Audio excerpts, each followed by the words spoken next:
Bonjour amis milanistes et bonjour la famille, j'espère que vous allez bien. Alors, on va parler de la conférence de presse de Mister Allegri qui s'est passée aujourd'hui à midi pour le match justement contre Com qu'on va rattraper ici pour mercredi, donc demain à 20h45 et on joue à domicile. Alors, qu'est-ce qu'il s'est dit un petit peu au niveau de cette conférence de presse? Il y a eu énormément de questions par rapport justement à la polémique qu'il y a eu ici dernièrement par rapport au match Inter-Milan, Inter-Juve, pardon, Inter-Juve. Je ne sais pas si vous êtes au courant, mais voilà, je vais vite en dire deux, trois mots, même si voilà, j'en ai pas parlé dans ma chaîne, parce que pour moi, ça ne concernait pas Milan, donc ça n'avait pas lieu d'être sur ma chaîne, mais voilà, on va vite en parler. Grosso modo, il s'est passé quoi? C'est que Kaloulou avait déjà une carton jaune. Il a essayé de reprendre la balle à Bastoni, le défenseur de l'Inter. Bastoni a simulé comme quoi il avait été touché par Kaloulou. L'arbitre n'est pas retourné au VAR et a donné un deuxième carton jaune à Kaloulou qui s'est fait expulser. Et ça a fait un bordel monstre par rapport à ça. Mais bon, voilà, comme ça, cette histoire est clôturée. On peut passer à la conférence de presse et vraiment aux choses qui ont été dites par rapport à ce match-là. Comme je vous disais, ben, il n'y a pas énormément de questions qui sont venues par rapport à Com. Donc, j'ai pas vraiment beaucoup d'éléments à vous donner. Donc, à mon avis, cette vidéo va être assez courte. Les choses qui ont été dites, ben, c'est bien sûr que Fabregas, pour l'instant, c'est un jeune entraîneur. Il vient de commencer il y a 2 ans au Com, il fait de très très bons résultats, c'est ce que disait le Mister, qu'il fallait faire vraiment attention par rapport au match aller, même si la période entre les deux était très très courte, euh, et voir un petit peu comment ça va se passer. Parce que voilà, il y a aussi, pardon, excusez-moi, le fait aussi des joueurs il va mettre un petit peu sur le terrain. En sachant que voilà, la dernière partie contre Pise n'a vraiment pas été très belle à voir, même si le résultat est là. Et c'est ce qui compte, c'est le résultat. Les 3 points qu'on a pris, c'est ce qui compte le plus. Parce qu'il y a, comme il disait, il y a des parties belles et des parties moins belles, mais ce qui compte, c'est toujours le résultat. Et c'est ce que n'a pas arrêté de répéter le Mister à ce niveau-là. Il a parlé aussi énormément de choses euh, justement, est-ce que ce genre de situation, donc la polémique, pouvait influencer justement un championnat? Et il y a un des journalistes qui est Stefano Bresci qui lui a posé la question, je ne sais pas si vous vous souvenez, et ou si vous saviez, vous regardiez à ce moment-là le Milan, mais il y avait eu un Milan-Juve et Muntari avait mis un goal. Et à ce moment-là, le VAR et tout ça n'était pas encore présent. Euh, et là, le Mister, qu'est-ce qu'il a dit? Ben, en fait, ça dépend un petit peu de l'objectivité de la personne qui est là, qui est derrière le VAR, qui est l'arbitre. Tout ça, voilà, c'est des décisions qui sont prises dans un match. L'arbitre, c'est quelque chose, bien sûr, un métier qui est très difficile à faire parce qu'apparemment, pour le Mister, et je vous donne les paroles qu'il a données, c'est que voilà, la balle part assez rapidement, les jeux sont assez physiques, les jeux se font très très rapides et l'erreur est humaine. L'erreur est humaine, clairement. Et c'est pour ça aussi que le VAR a été un petit peu inventé pour justement éviter ce genre d'erreur. Et pourquoi le VAR n'a pas été donné sur justement l'action Kaloulou-Baston, ça je ne sais pas, et de toute façon c'est pas nos affaires à nous. Mais en gros, il disait que voilà, c'est pas une chose qui va faire en sorte que la saison va être totalement chamboulée et que on pourrait perdre le Scudetto à ce moment-là, c'est les choses qui vont venir après cet événement-là. C'est ça que le Mister a insisté. Et il a insisté encore une nouvelle fois par rapport à l'objectif du Milan, être dans les 4 premiers pour être en Ligue des Champions. Mais on le sait très bien, derrière ces paroles, c'est quoi l'objectif principal du Milan? Oui, d'être en Ligue des Champions. Et ça, voilà, si on continue à faire de beaux résultats comme ça, on est quasi sûr d'être qualifié pour la Ligue des Champions, et c'est très bien. Mais nous, tifosi des Milan, et je pense que vous serez d'accord avec moi, c'est de gagner le Scudetto, clairement. Alors, comme par ici pour l'instant, on est à 8 points derrière l'Inter, et on doit rattraper le match de Como pour demain. Imaginons, on gagne, on arrive à 5, à 5 points. Il faudra juste attendre que l'Inter fasse un faux pas. Parce que il faut savoir, donc on a le match de Com, on a un match contre la Cremonese, et puis on a le match contre Parme. Et après ces trois matchs-là, qui sont quand même des matchs qui sont vraiment difficiles à aborder, parce que même si c'est des petites équipes, à part Com, que lui, franchement, c'est une très belle équipe, une équipe qui joue vraiment bien, qui sans cesse est là pour attaquer, même quand ils perdent le ballon directement, ils viennent, ils font le pressing pour reprendre le ballon directement à l'adversaire. Et c'est ça qui va être dangereux. Et l'avantage que Milan a, c'est qu'il est fort sur ce genre de choses. C'est ce que dit en tout cas le Mister, c'est que c'est une des grandes qualités du Mister, de l'équipe du Milan, de pouvoir être patient, pouvoir justement contrôler le ballon et ne pas partir dans tous les côtés et monter vite fait le ballon, je vais dire, grosso modo. Je sais pas si vous me comprenez. Il a parlé de quoi encore? Il a parlé. En gros, il n'a pas vraiment. Il n'y a pas eu vraiment énormément de questions justement sur Com.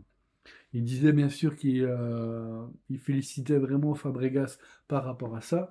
Maintenant, je vous donne un petit peu mon avis aussi par rapport à ce match-là. Ce match-là, ça va être un match assez difficile. Ah oui, j'avais oublié avant qu'on commençait ça. Euh, il a donné une indication par rapport justement aux joueurs qui pourraient remplacer Rabiot.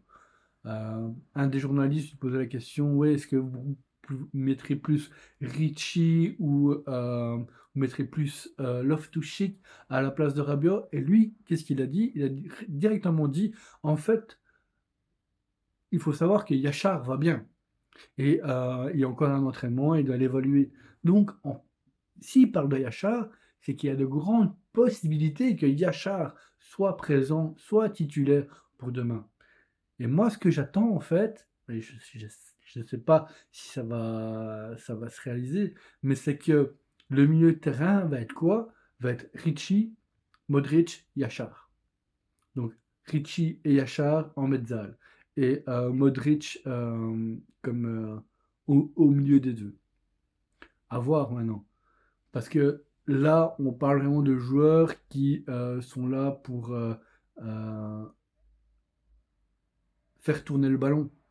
Chose que Fofana n'a pas. Il n'a pas la qualité pour ce genre de choses. Surtout qu'en plus, depuis le match de Bologne, il commence vraiment à régresser en termes de prestations.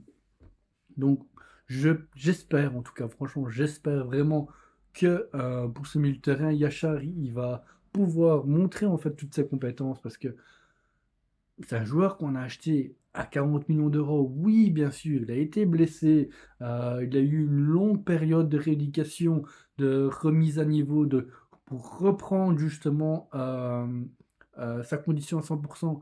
Maintenant, ce qui lui manque à ce gamin, c'est quoi? C'est de pouvoir jouer, de prendre des minutes, en fait, de prendre de l'expérience, de jouer avec ses coéquipiers en match.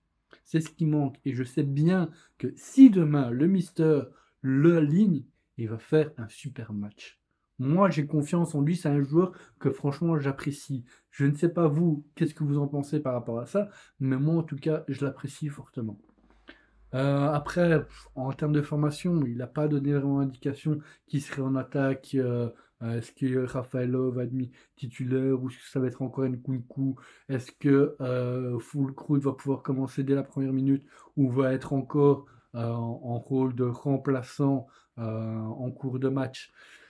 Il a parlé aussi de Pulisic qui avait toujours aussi cette petite gêne. Donc, à mon avis, lui, s'il rentre, ce sera plus aussi un petit peu en cours de match.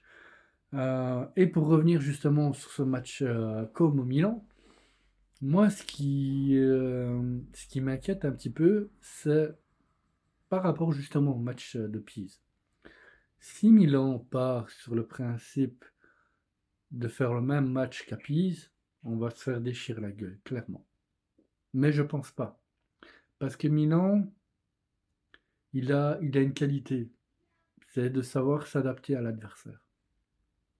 Et la plus grande qualité aussi de notre Mister, c'est de toujours blinder la défense. La preuve en est, j'ai regardé quelques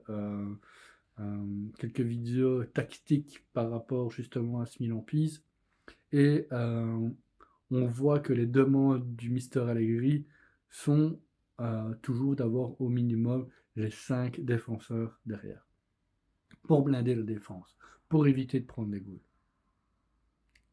Pourquoi? Parce que je pense qu'en fait le Mister, pour l'instant, il ne se fie pas à ses défenseurs.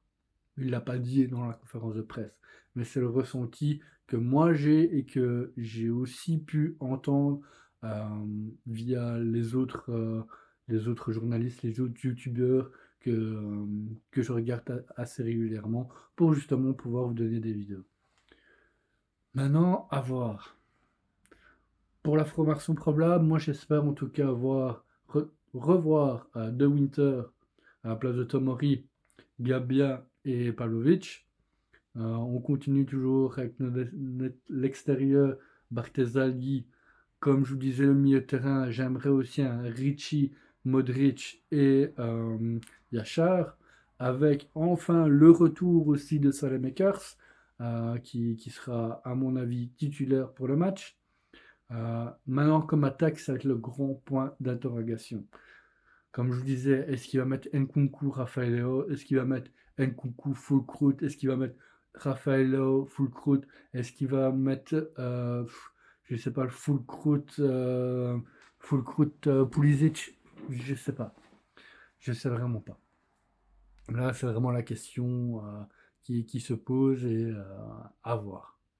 Donc voilà, je pense que comme je vous dis, il n'y a pas vraiment grand-chose à, à se mettre sous la dent par rapport à cette conférence de presse, car la conférence de presse vraiment a été centrée plus sur les polémiques des autres matchs. Et le Mister, justement, essaie de justement ne pas parler de ce qui se fait dans les autres équipes, de ce qu'il fait sur les extérieurs. Il se concentre vraiment sur son équipe première, en fait, hein.